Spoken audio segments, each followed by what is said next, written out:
What does it truly mean to be American? It's a question that, well, it echoes through our nation's history, doesn't it? Debated fiercely, discussed quietly for generations. Absolutely, it feels fundamental. And yet, for a country so profoundly built by immigrants, it's not a static question, is it? It's constantly evolving, shifting with every demographic change, every challenge, like a living puzzle. It really is. It adapts. Today, we're embarking on a deep dive into American national identity.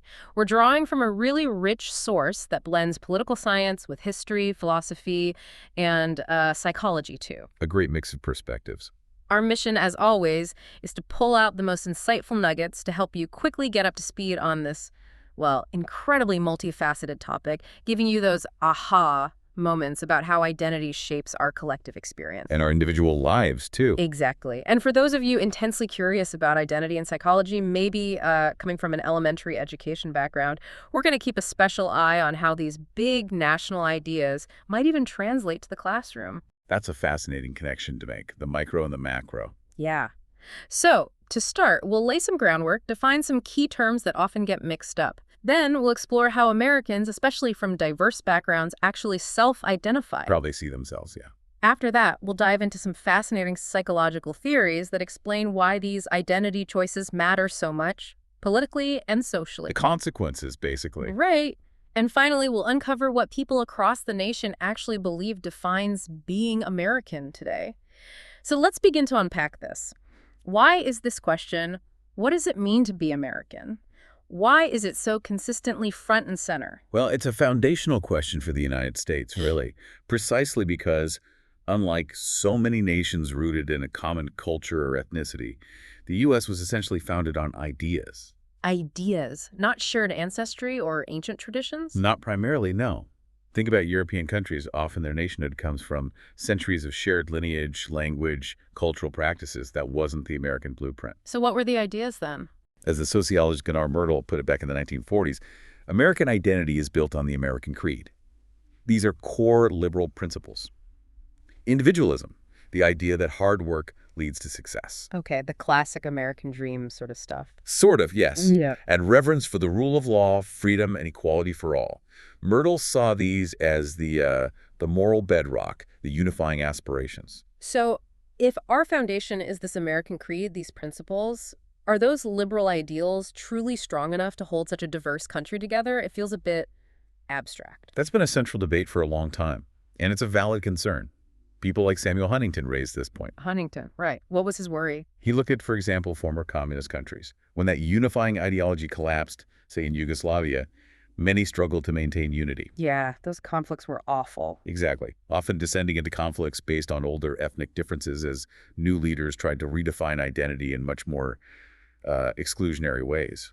Huntington's fear was, if America rests only on ideology, what happens if that ideology weakens? Or if people just start questioning it more. Right. Can mere ideas truly sustain a nation as varied as this one? It's a serious question about national cohesion. And this becomes even more relevant with demographic shifts, right? You mentioned immigration. Absolutely. Especially since the mid-20th century, the immigration reforms of 1965 and 1986 really ushered in a new era, higher immigration levels. So the foreign-born population grew quite a bit. Significantly, from maybe around 4.7% in 1970 to closer to 13.6% by 2017. And crucially, the source of immigration shifted too. From Europe mostly, too. To predominantly Latin America, especially Mexico, and also continued strong immigration from Asia. This sheer diversity makes the identity question incredibly pressing. That makes total sense. The fabric changes, so the conversation has to adapt. But it's important to remember, as our source notes, the U.S. isn't totally unique here, is it? Not at all. While the scale might feel unique, the actual processes of identity formation, well, diverse democracies everywhere grapple with this. Canada, Australia, others with internal diversity. It's a global challenge. Okay. Now, let's get into something that causes a lot of confusion. Patriotism versus nationalism. This feels really key. Americans often describe themselves as highly patriotic. What does that actually mean, and how is it different from nationalism? That's a critical distinction, and the source is very clear on this. Patriotism, at its core, is love of one's country, often rooted in its ideals, pride, and its positive aspects. affection, basically. And the data shows this is widespread. Remarkably consistent. Surveys from, say, 1983 to 2006 consistently show over 90% of Americans identifying as very or somewhat patriotic. It's not fleeting. Wow. And does it fluctuate much? You see peaks, definitely, like during the Gulf War, right after 9/11, or even the Statue of Liberty centennial, moments of unity or threat. And dips, too, presumably. Yeah, it dipped a bit in '89, maybe uncertainty before the Berlin Wall fell, and again around 2006 when the Iraq War was unpopular. But even the lows are still remarkably high. And this isn't just an American thing. No, not uniquely. Levels are pretty comparable to other stable democracies like Canada or Iceland. It seems like a common human impulse, that affection for homeland. Okay, so it's a deep attachment. But patriotism isn't just one thing, right? There's like blind loyalty versus something more thoughtful. Absolutely, that's a crucial nuance. Okay. Research distinguishes between blind patriotism and constructive patriotism. Yeah, what's the difference? Blind patriotism is that unquestioning loyalty. No criticism allowed. Think love it or leave it. It demands conformity. Right. And constructive patriotism. That's driven by a desire to improve the nation.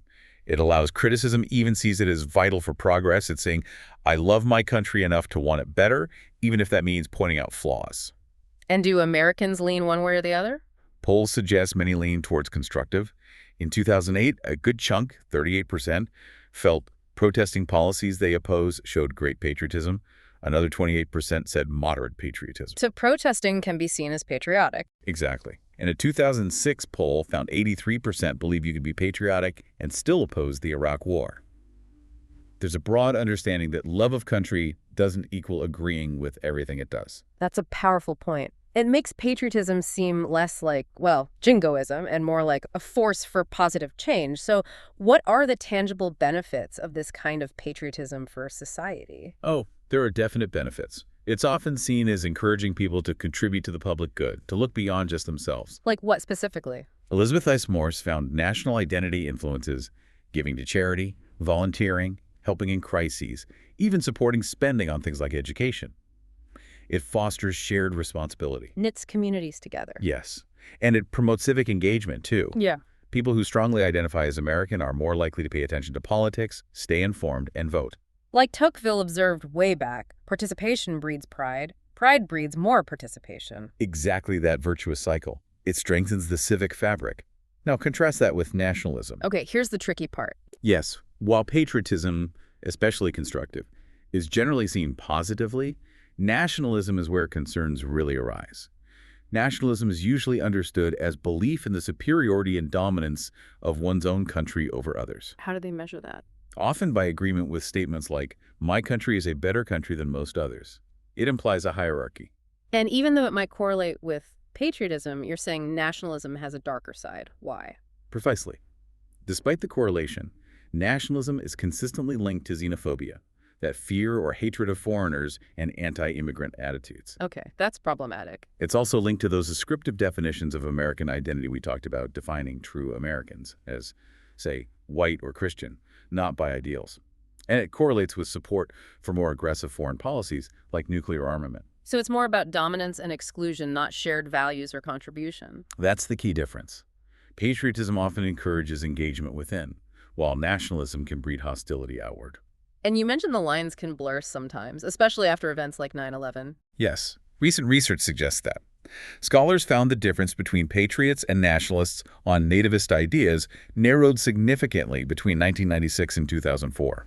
So external events can kind of muddy the waters. It powerfully suggests that political context, like perceived threats, can influence how these distinctions are felt and expressed, maybe leading to more acceptance of nationalist rhetoric. That's a really crucial distinction. So for you, thinking about elementary education, how might these big ideas play out in a classroom, like patriotism versus nationalism with school spirit?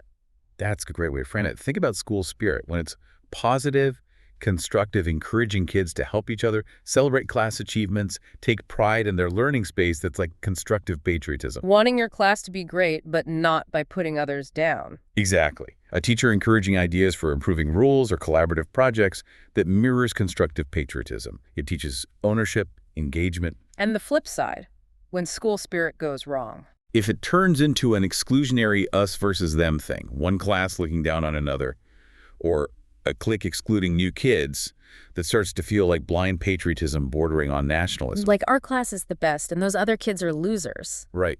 It becomes problematic because it hinders collaboration, fosters closed-mindedness, and makes some kids feel unwelcome or inferior. It undermines the broader school community. That makes it so tangible. You see those dynamics even with young kids. Okay, moving on. Given the nation's diversity, there's that persistent question, often from conservative voices like Patrick Buchanan. Do immigrants truly become American? Right, the concern that maybe they remain loyal to their birthlands, not fully part of the family, so to speak. It's a strong claim. So how does research actually try to measure this sense of belonging? It seems tricky. It is tricky. One key method is asking people directly about their identity attachment. Do they see themselves primarily as American or primarily as part of an ethnic group, or maybe both? Allowing for that hybrid identity. Exactly. And the findings often challenge those anxieties. Most white Americans tend to identify primarily as American, but most non-whites, given the option, often prefer American and something else. Showing that biculturalism you mentioned. Yes, navigating multiple cultures comfortably. One survey found 61% of Asian Americans identified as American, Asian American, or ethnic American, showing that layering. And even unconscious tests support this. Yes, implicit tests, which tap into gut reactions, showed basically no difference between white and Asian American participants in seeing themselves as part of the American in-group, a shared sense of belonging, even unconsciously. That's compelling. What about the big surveys, like that 21st Century Americanism survey, the 21 CAS from 2004? What did it find? The 21 CAS was really significant. It oversampled Black, Latino, and Asian populations. Meaning they talked to more people in those groups to get clearer results. Exactly. To make sure their perspectives were robustly captured, not lost in the average, they asked people if they described themselves by national origin, pan-ethnic group, or American. And most people used more than one label. A huge majority, 90% did, showing how layered identity is. Then, crucially, they asked which one best described them most of the time. To pinpoint a primary identity. And the results. Pretty striking and largely optimistic. Overall, 78% chose American as their primary identity. Only 6% never described themselves as American. Wow, 78% primary American. Who is most likely to choose that? Whites, as expected, around 89%. U.S. citizens, 82%. And those whose families have been here longer, 91.5% for third generation or more. Integration over time. But what about newer groups? Latinos, Asians, did they reject the American label? That's the key finding challenging those anxieties. A majority of Latinos, 53.6%, and a plurality of Asians, 47.3%, also chose American as primary. So concerns about immigrants rejecting an American identity seem overblown. Largely, yes, based on this data. The main exceptions were non-citizens and non-English speakers who were more likely to prioritize national origin, which makes sense given practical integration factors. That's incredibly powerful. It really pushes back on that narrative. And how important was this American identity to those who chose it? Was it just a label? No, it was deeply significant. Over 80% who chose American primary said it was very important to them. That was significantly higher than the importance given to other identities by those who prioritized them. So more important than, say, Latino identity was for those who chose Latino first. Exactly. Using that example, only 55% who chose Latino primary said it was very important versus 82% of Latinos who chose American and felt that was very important. It suggests a deep value placed on being American. So the big takeaway. The takeaway is that fears about immigrants rejecting American self-identification seem exaggerated. Most people here, including immigrants and their descendants, increasingly describe themselves as American, and for many, it's a profoundly important part of who they are. Such rich data. So thinking again about your interests, what does this mean for kids developing identities in a diverse classroom? How does biculturalism apply? It's incredibly relevant. Kids, just like adults, juggle multiple identities, their family's cultural heritage, language, traditions, holidays, their friend group identity, and their identity as a student or member of this class. Layers, just like the adults. Right. And that idea of American and something else, biculturalism, is a great lens. A child can feel totally comfortable being Latino and part of Mrs. Smith's class. They don't have to conflict. So teachers should recognize and value all those layers. Absolutely. When a teacher celebrates a child's home culture, invites sharing, includes diverse books, while also fostering belonging to the classroom community, It's incredibly affirming. They don't feel they have to choose. Exactly. It reduces anxiety, boosts self-esteem, enhances belonging. It affirms their whole, multifaceted self in the learning space. That's a beautiful way to put it. Okay, this leads us to the next big question. What does it mean when people make these different identity choices? Do they actually affect participation, trust in institutions? Does identifying as Latino lead to different outcomes than identifying as American? These are exactly the questions two key psychological theories help us tackle. Group consciousness theory, GCT, and social identity theory, SIT. They get at the why these choices matter politically and socially. Okay, let's start with GCT, group consciousness theory. GCT argues that just being part of a group, say a woman or a minority, isn't enough on its own to affect political attitudes or actions. Three things need to align. Three conditions. What are they? First, objective group membership, you actually are part of the group. Second, psychological attachment, you strongly identify with that group, feel connected. Okay, membership and feeling connected. What's third? Third, and this is crucial, is the politicization of that identity. You perceive that your group membership is politically relevant, that it impacts your place in society. Politicization, how does that happen? It can happen through perceiving discrimination against your group or yourself, through feelings of linked fate, what happens to the group affects you, a sense the group is worth fighting for, or believing societal disadvantages are due to the system, not individual failures. So it's not just belonging, but seeing that belonging is politically charged. What's the result? Withdrawal. Surprisingly, no.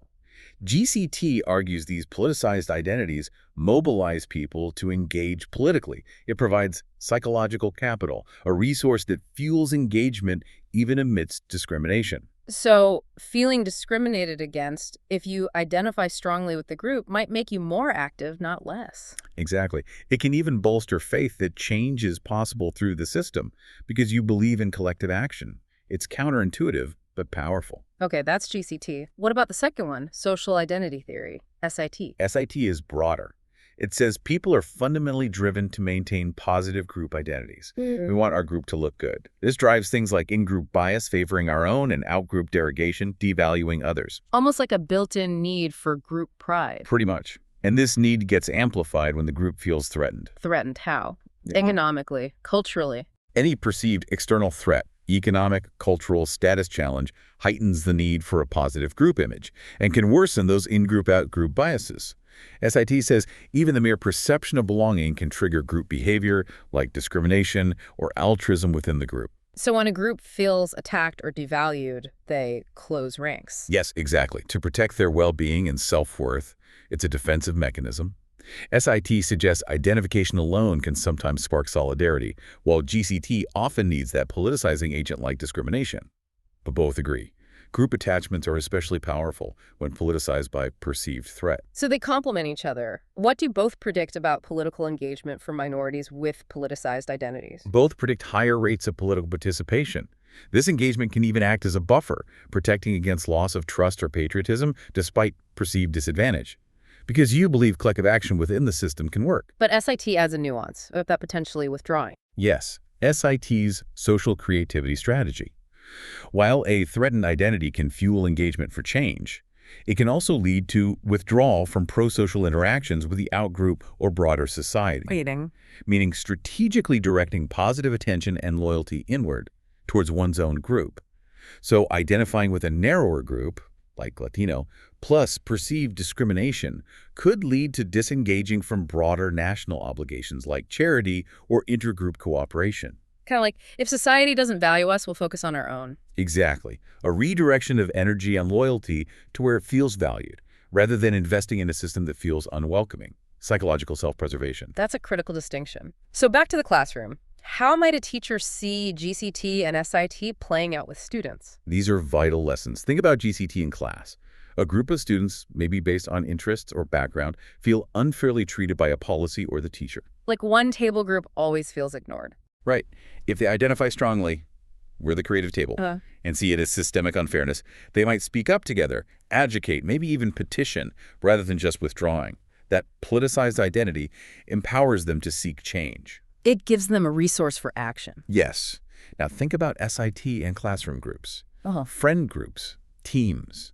Kids naturally want their group seen positively. If one group feels threatened by another competition for grades, status, resources. You might see cliques forming, excluding others. Exactly. In-group favoritism, only helping friends, excluding others. Mm. A teacher's role is crucial here. Minimize perceived threats, foster a larger, inclusive in-group identity for the whole class, emphasize shared goals, cooperation. Build that broader team feeling. Precisely. And finally, SIT's social creativity in the classroom. Yeah. If a student feels their specific group, maybe kids speaking another language or quieter kids, is misunderstood or discriminated against. They might pull back from whole class stuff. Yes. They might be less willing to participate in activities benefiting the whole class, focusing energy inward on their smaller, safe group.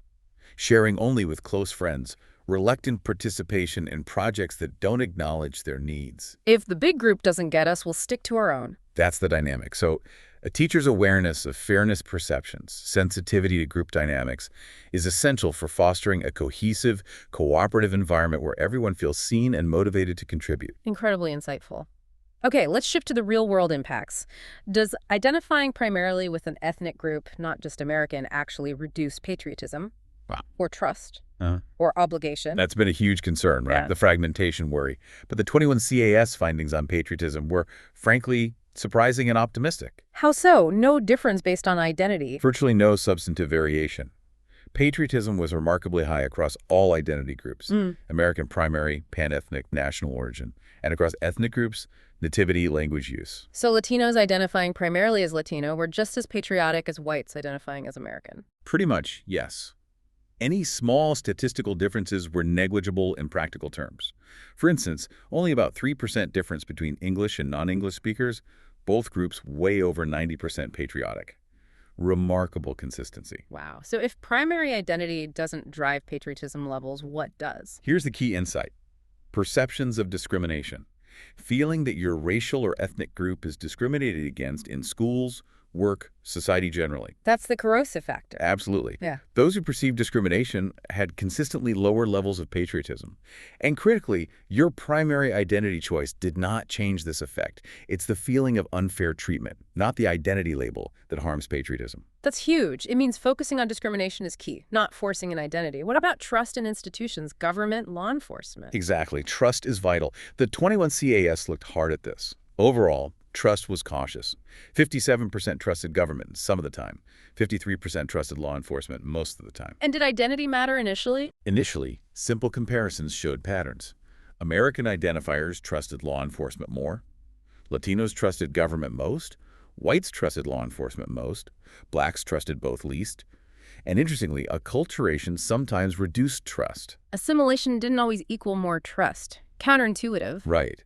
But then came the multivariate analysis, controlling for other factors like age, income, politics, and crucially, discrimination. What did that deeper analysis show? For trust in law enforcement, the identity differences mostly vanished once other factors were controlled. But for trust in government, it got really interesting, highlighting GCT and SIT. How so? Perceptions of discrimination reduced trust among minorities who primarily identify as American. If you feel American but face bias, your trust erodes. Makes sense. If I'm one of us but treated unfairly, why trust? Exactly. But this is crucial. Perceptions of discrimination increase trust in government among minorities who identify primarily with their ethnic group. Increased trust. How does that work? It aligns with GCT's psychological capital. If you identify with an agrees group, that identity can make you more engaged and trusting that the political system can be a vehicle for change for your group. A non-American identity plus perceived bias can bolster trust in government as a potential tool. So an American ID is only good for trust if you don't feel discriminated against. That flips the script. Precisely. If discrimination is perceived, a non-American ID can surprisingly support trust in government as a mechanism for change. This affects voting, too. An American identifier perceiving discrimination is less likely to vote. Wow. And for law enforcement, trust. Simpler picture there. Perceptions of discrimination consistently reduce trust, regardless of primary identity. Interactions seem more direct, maybe. Fascinating. Okay, beyond pride and trust, what about obligation, duty, charity, volunteering, military service? Does identity matter there? It does, but again, in complex ways. Americans broadly feel these obligations: 72% to volunteer, 57% charity, 45% military service. And does identifying as American boost that sense of duty? Yes, Those prioritizing an American identity were more likely to feel an obligation to volunteer and serve in the military. But there were ethnic differences, too. No. Blacks were most likely to feel obliged to donate volunteer. Latinos most likely to feel obliged to serve in the military. Different groups contribute differently. What about being foreign-born or non-English speaking? Does that reduce obligation, like some narrative suggests? The findings directly challenge that. Foreign-born and non-English speakers showed a greater sense of obligation to serve in the military than native-born or English speakers. Greater, even military service, a state institution. Yes, it suggests a profound commitment to the new homeland, a very tangible way of showing loyalty, even before full assimilation. But SIT's social creativity plays a role here too, turning inward. Yes. Multivariate analysis shows that a politicized non-American identity, non-American ID, plus perceived discrimination can reduce connection and obligation to the broader American in-group. Can you give an example? Latinos identifying as Latino who felt discriminated against were less likely to feel obliged to donate to charity. Asian Americans identifying by national origin who felt mistreated were less likely to volunteer. If their specific group feels threatened, they may redirect pro-social behavior inward. Perceived discrimination again, the common thread altering everything. Let's bring this back to the classroom for our listener. How do trust and obligation dynamics play out with students? Vital lessons here. Think about trust in classroom institutions, the teacher, the school rules, fairness. If a student or group feels consistently discriminated against, unfairly disciplined, needs ignored, their trust plummets. Leading to disengagement, maybe acting out? Could be. Now, think about obligations to the classroom community, sharing, helping peers, volunteering for cleanup. If a student feels strong, positive identity as member of this class, feels respected, they'll feel more obligated to contribute. Positive belonging fuels helpfulness. Right. But if a student strongly identifies with a smaller group that feels excluded or mistreated and perceives that bias, they might withdraw from contributing to the whole class. Focusing loyalty inward, like the SI2 model suggests. Exactly. Only sharing with close friends, reluctant participation unless it directly benefits their small group. If the larger group doesn't value us, we focus here. A teacher's awareness of fairness perceptions and group dynamics is crucial for fostering cohesion and cooperation. It's about understanding those deep psychological drives for belonging and validation. Okay, finally, let's tackle the definition of American. If Americans are highly patriotic, what are they proud of? And do different groups define it the same way, or do we risk a multi-creedal America with no shared understanding? This gets to the very substance of American identity. The source identifies 4 key traditions or notions that define it. They often interplay, sometimes in tension. 4 traditions. What's the first? First is liberalism. This is the core of Myrtle's creed. Emphasizes individual rights, freedom, equality, opportunity, rule of law, minimal government, personal liberty. Okay, foundational. Second, civic republicanism. While liberalism is about rights, this emphasizes responsibilities.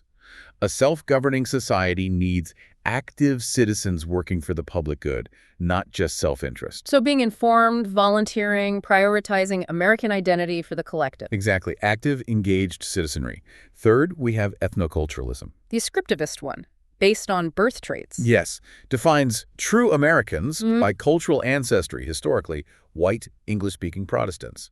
While largely discredited now, it was central historically and still endorsed by some. Important to acknowledge its presence, even if diminished. And Fourth, incorporationism. This sees America as a nation of immigrants. Being American means celebrating ethnic heritage while also assimilating into dominant norms. It's that bidimensional model: gain new culture without losing the old. like the salad bowl or mosaic idea, not the melting pot. Precisely. Evolved after the Civil Rights era. Individual cultures contribute distinct flavors to the whole. Okay, 4 frameworks. How did the 21 CAS find public opinion weighs these? Are they all equally embraced? The survey asked how important various items were for being a true American. Liberalism got strong endorsement.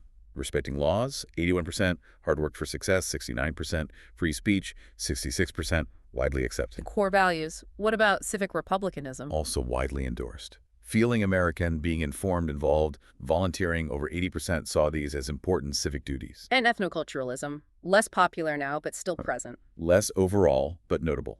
Being born here, 51%, being Christian, 35%, even being white, 10%. And surprisingly, sometimes blacks and Latinos endorse these more, possibly linked to religiosity. Interesting nuance. How about incorporationism, celebrating heritage and assimilating? Hands-off elements like respecting cultural differences, 97%, and seeing all backgrounds as American, 93%, had huge support. Active management, like carrying on traditions, 73%, and blending in, 73%, also got majority support. A general openness to both. And what about things like speaking English or citizenship?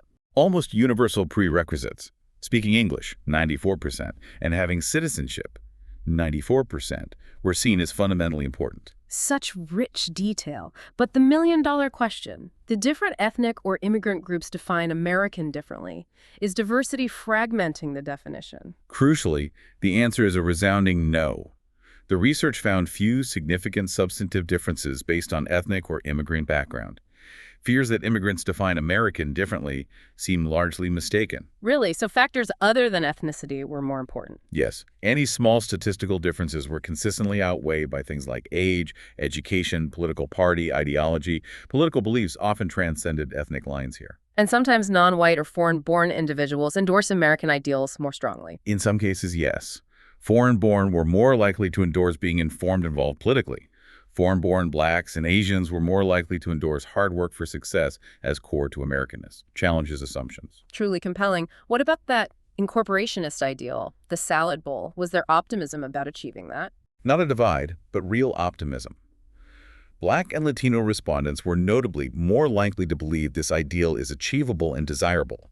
They strongly supported both maintaining cultural differences and blending in. Believing we can have it all, diversity and unity. Exactly. A profound optimism about unity through diversity, not despite it. No sense of inherent conflict between the two. This paints such a complex but ultimately hopeful picture. So for our listener, how do these ways of defining American echo in a classroom? The parallels are strong. Every classroom has its liberalism, the core rules, fairness, freedom of expression, non-negotiables. The basic structure. Then civic republicanism. Teachers foster this by encouraging participation, being informed about routines, volunteering to help classmates or the teacher, being a contributing member of this class. Working for the classroom common good. Right. Ethnoculturalism is critical to watch for subtle biases. Does good student implicitly mean quiet, hand-raising, Western norms, inadvertently devaluing other cultural learning styles? Awareness is key. Ensuring all ways of being are valued. Exactly. And finally, incorporationism in practice. Celebrating diverse backgrounds, language, traditions, while also helping students integrate into the shared classroom culture. It's not either. Fostering the salad bowl classroom. Precisely. Where individual identities enrich the whole, fostering deep belonging for every child, affirming their whole self in a shared community. What an incredible journey today. We've really dived deep into American identity, moving beyond simple assumptions into nuanced realities. Indeed. We saw fears about immigrants not identifying as American are largely unfounded. Most do, and it's important to them. We saw the patriotism-nationalism distinction and how patriotism fuels positive engagement. And the huge impact of perceived discrimination. Perhaps the most powerful insight, not identity itself, affects patriotism, trust, obligation. If a group feels discriminated against, it changes everything. And we saw how Americans define identity liberalism, civic republicanism, and that optimism about incorporationism. For you, especially thinking about elementary education and identity, this highlights how crucial it is to recognize multiple identities and how perceptions of fairness and inclusion impact belonging and engagement, whether in a nation or a classroom. Understanding these dynamics means going beyond labels. It's about the psychology of group behavior, acknowledging that feeling valued and treated fairly is fundamental to any thriving community, big or small. Building bridges. So, what does this all mean moving forward? The research shows American identity is dynamic, resilient. The real challenge isn't if people identify as American, but how we ensure all Americans feel seen, valued, free from that corrosive discrimination. Well put. Maybe the question isn't just what does it mean to be American, but what kind of American community are we actively building where every individual feels truly seen and respected? That's something for you to mull over as you continue your own deep dive into identity and psychology.